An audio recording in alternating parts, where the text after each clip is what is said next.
আসসালামু আলাইকুম। কথা বলবো এসএসসি রেজাল্ট 2024 প্রসঙ্গে। 4টি সুসংবাদ জানালো শিক্ষক মণ্ডলী, অর্থাৎ অনেক শিক্ষকের সাথে আমাদের কথা হয়েছে। তারা এমনটাই জানিয়েছে যে এবারে 2024 সালে যারা পরীক্ষা দিয়েছিল তাদের জন্য 4টি সুসংবাদ আছে। এমনটাই বলেছে অনেক শিক্ষক। তো কি কি সুসংবাদ সেই বিষয়টা তুলে ধরার আগে একটি রিকোয়েস্ট থাকবে, যারা এখনো নতুন অবশ্যই চ্যানেলটি সাবস্ক্রাইব করে পাশে বেল আইকনটি বাজিয়ে দাও। আর যারা ফেসবুক পেজ থেকে দেখতেছো অবশ্যই ফলো দিয়ে লাইক দিবা, কারণ একটি লাইক আমাকে নতুন আপডেট দিতে উৎসাহিত করে। তো শুরু করা যাক। দেখো, এবারে এক নম্বরে যে সুসংবাদ সেটা শিক্ষকরা বলেছে যে এবারে পাশের হার বেশি থাকবে।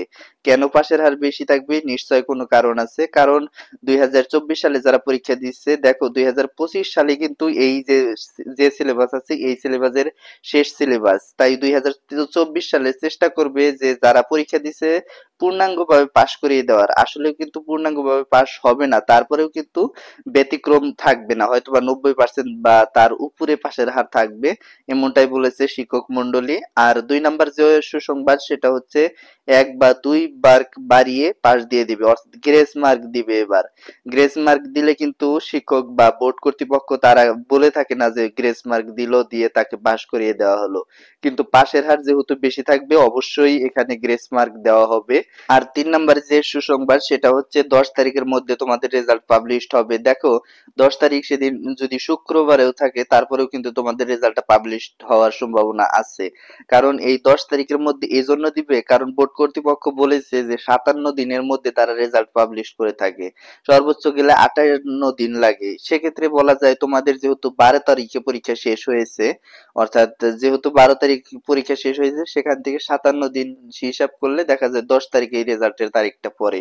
তাহলে সেক্ষেত্রে বলা যায় যে 10 তারিখের মধ্যেই তোমাদের রেজাল্ট পাবলিশড হবে। তোমরা রেজাল্টের জন্য প্রস্তুত থাকো, কারণ 10 তারিখের মধ্যে রেজাল্ট দিলে অবশ্যই তোমরা দেখতে পারবা মোবাইল ফোনের মাধ্যমে বা ইন্টারনেট ওয়েবসাইটের মাধ্যমে, কিংবা অনেকেই এসএমএস এর মাধ্যমে দেখতে পারবা।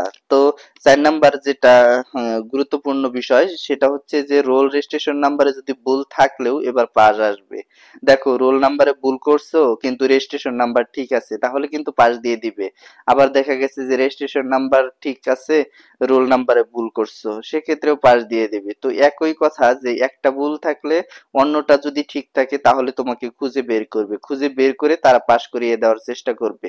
তো এমনটাই বলেছে সংশ্লিষ্ট শিক্ষক মন্ডলী। তো তোমাদের জাস্ট আপডেটটা জানিয়ে দিলাম। সামনে তোমাদের রেজাল্ট প্রসঙ্গে কোন ওয়েবসাইটে গেলে তাড়াতাড়ি রেজাল্ট দেখতে পারবা সেটাও সামনে জানিয়ে দেব। তো আজকের মতো ভালো থাকো, সুস্থ থাকো, সকলের সুস্বাস্থ্য কামনা করি। আর একটা কথা না বললেই নয়, তোমাদের যেদিন রেজাল্ট দিবে সেই দিন কিন্তু সার্ভারে সমস্যা করে, সেক্ষেত্রে রোল রেজিস্ট্রেশন নাম্বার ওয়েবসাইটে দিয়ে রাখবা বা কমেন্ট বক্সে দিয়ে রাখবা, আগে আগে বের করে দেবো। তো ধন্যবাদ সবাইকে। আসসালামু আলাইকুম।